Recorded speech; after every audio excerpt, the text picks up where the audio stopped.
ગુજરાતમાં ચોમાસું નજીક આવી રહ્યું છે અને ચોમાસું ગુજરાતની અંદર કેટલા દિવસની અંદર કેટલા સમયમાં વરસાદ જોવા મળશે તમામ માહિતી આજે અમે આપની સમક્ષ લઈને આવી રહ્યા છે। સૌથી પહેલા આપણે જણાવી દઈએ કે મોહનભાઈ દલસાણીયા જે આગાહીકાર છે તેઓ પ્રમાણે કયા કયા દિવસોમાં ક્યારે ક્યારે વરસાદ જોવા મળી શકે છે તેની સૌથી પહેલા વાત કરી લઈએ તો જૂન મહિનાથી શરૂઆત કરીએ તો જૂન મહિનાની અંદર વાવણી લાયક વરસાદની જે શરૂઆત છે તે મહિનાના અંતથી જોવા મળશે। તેની વાત કરીએ તો તે છે 26 તારીખ 27 તારીખ 28 તારીખ 29 તારીખ અને તેની સાથેનો એક મહત્વનો દિવસ રવિવારનો 30 તારીખ। તો 26 થી 30 તારીખ જૂનની અંદર વાવણી લાયક વરસાદ થશે। વાવણી લાયક વરસાદની આગાહી કરવામાં આવી છે। આખા જૂન મહિનામાં છૂટો છવાયો વરસાદ કેટલીક તારીખોમાં હોઈ શકે છે પરંતુ તેમાં 26 થી 30 તારીખ મહત્વની છે કારણ કે કુલ 55 દિવસ વરસાદ થવાનો છે અને 9 અલગ અલગ રાઉન્ડમાં આ વરસાદ છે। જૂન મહિનાની અંદરની આ મહત્વની તારીખ છે જેમાં આપ વાવણી કરી શકો છો તે માટેના મહત્વના દિવસો રહેશે તેવું કહેવામાં આવ્યું છે। જૂન બાદ વાત કરીએ જુલાઈ મહિનાની। જુલાઈ મહિનો કેવો રહેશે તો જે રીતે જૂનમાં અંતમાં વરસાદ છે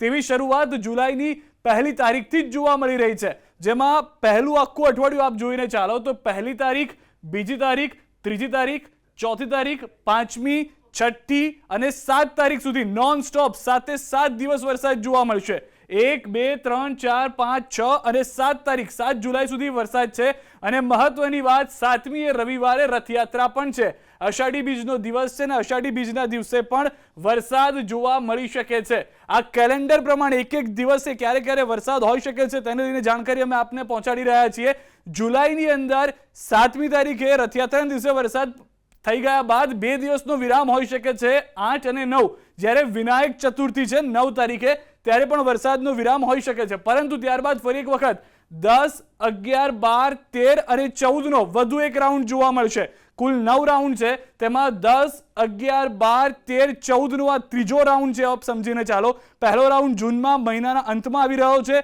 બીજો રાઉન્ડ જુલાઈના શરૂઆતમાં આવી રહ્યો છે, ત્રીજો રાઉન્ડ રથયાત્રાના 1-2 દિવસની રજા બાદ ફરીથી શરૂ થશે અને તે 10 થી 14 દિવસ સુધી રહેશે। 14મી તારીખે દુર્ગાષ્ટમી છે, 14મી તારીખે પણ વરસાદ જોવા મળી રહ્યો છે। ત્યારબાદ ફરી એક મોટો બ્રેક જોવા મળી રહ્યો છે 15 16 17 18 19 20 તારીખ આખું અઠવાડિયું સોમથી લઈ અને શનિ સુધી વરસાદની શક્યતા નહિવત અથવા તો ઓછી જોવા મળી રહી છે જેમાં 17મી તારીખે અષાઢી એકાદશી પણ છે અને ત્યારબાદ 19મી તારીખે મોળાકત અને જયા પાર્વતી વ્રત છે જેનો પણ 19-20 તારીખે વરસાદની પરિસ્થિતિ જોવા નથી મળતી પરંતુ ત્યારબાદ વધુ એક મહત્વનો રાઉન્ડ આવી રહ્યો છે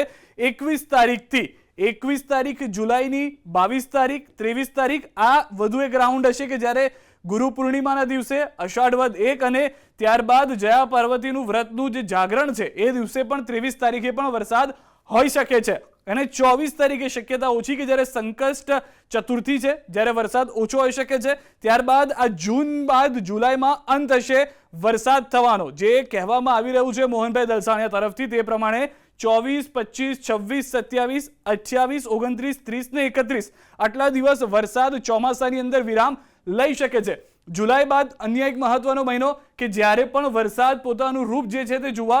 મળશે જેમાં પણ વિરામથી શરૂઆત થઈ રહી છે। વરસાદ અત્યારના બ્રેક ઉપર ઓગસ્ટમાં સ્ટાર્ટિંગમાં 5 તારીખ સુધી જોવા મળી રહ્યો છે 1 2 3 4 અને 5 તારીખ જેમાં બીજી તારીખે શિવરાત્રી છે ત્યારે પણ વરસાદની શક્યતા હાલમાં જોવા નથી મળી રહી જે રીતે આગાહીકાર કહી રહ્યા છે પરંતુ ત્યારબાદનો વધુ એક રાઉન્ડ કે જે 9 રાઉન્ડમાંનો જ એક રાઉન્ડ છે 6 7 8 9 10 11 12 13 14 15 16 17 આ તારીખો સુધી એટલે અંદાજિત આપ પકડીને ચાલો કે સતત 11 દિવસ મંગળા ગૌરી પૂજનની શરૂઆત થઈ રહી છે 6 તારીખે ત્યાંથી લઈને 7 8 9 10 ઓગસ્ટ ત્યારબાદ એ જ અઠવાડિયામાં યથાવત રહેશે જ્યારે શીતળા સપ્તમી છે 11 તારીખ 12 તારીખ 13 તારીખ 14 તારીખ 15 તારીખ 16 તારીખ અને 17 તારીખ અંદાજે 11 દિવસનો આ મોટો રાઉન્ડ છે। ત્યારબાદ રવિવારનો દિવસ એટલે કે 18મી તારીખ મંગળા ગૌરી પૂજન છે ત્યારે એક દિવસ વરસાદ વિરામ લઈ શકે છે અને પછી ફરી એક રાઉન્ડ જોવા મળશે 19 જ્યારે રક્ષાબંધન છે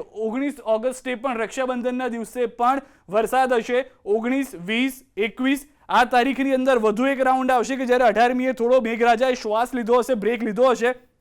ત્યારબાદ રક્ષાબંધનથી ફરી એક વખત વરસાદની શરૂઆત થશે અને ફરી એક વખત બ્રેક આવશે 22 તારીખે જે સંકષ્ટ ચતુર્થી 22 23 અને 24 તારીખે આ બ્રેક જોવા મળશે અને આ બ્રેક જે છે તે 22 23 24 એટલે કે 3 દિવસ પૂરતો જ સીમિત હશે ઓગસ્ટ મહિનાની અંદર। ફરી એક વખત મેઘરાજાની ધબધબાટી જોવા મળશે અને તે મહત્વની વાત એ છે કે 25 તારીખે શીતળા સાતમ છે ત્યારે 26મીએ જ્યારે કાલાષ્ટમી જન્માષ્ટમી કહેવામાં આવે છે એ દિવસે પણ હશે અને 27 તારીખે પણ વરસાદ હશે જ્યારે ગોપાળ કાલા કહેવામાં આવે છે. તો 25, 26, 27માં વધુ એક રાઉન્ડ જોવા મળશે અને ઓગસ્ટનો અંત થતા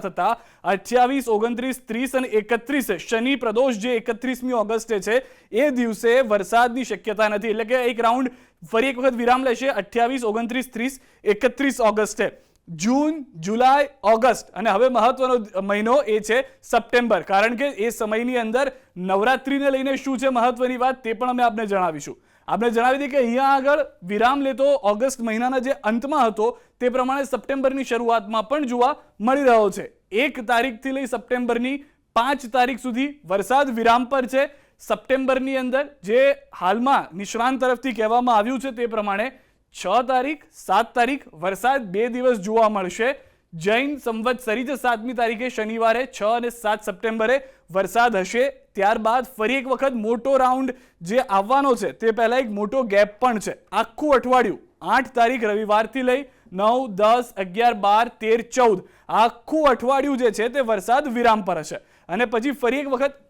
વરસાદની શરૂઆત થશે 15, 16, 17, 18, 19, 20, 21, 22, 23, 24, 25, 26, 27, 28 ને 29 એટલે કે અંદાજિત 15 થી 16 દિવસ સુધી સતત વરસાદ જોવા મળશે 15 થી 29 તારીખ સુધી, જેની અંદર સાતમ ષડ કાલાષ્ટમીમાં પણ આવી રહ્યું છે અને 30મી તારીખે સપ્ટેમ્બરની અંદર વરસાદે વિરામ લીધો હશે. સપ્ટેમ્બર બાદ અન્ય એક મહત્વનો મહિનો કે જ્યારે પણ પરિસ્થિતિ હોઈ શકે છે વરસાદની, જેને લઈને પણ અમે આપની પાસે આવીશું, પરંતુ હાલમાં આટલા મહત્વના મહિના જૂન, જુલાઈ, ઓગસ્ટ, સપ્ટેમ્બરની અંદર ક્યારે ક્યાં ક્યાં વરસાદ હશે તેની માહિતી અમે આપ સુધી પહોંચાડી છે અને જે આગાહી કરવામાં આવી છે હવામાન નિષ્ણાંત તરફથી તે અમે આપ સુધી પહોંચાડવાનો પ્રયાસ કર્યો છે.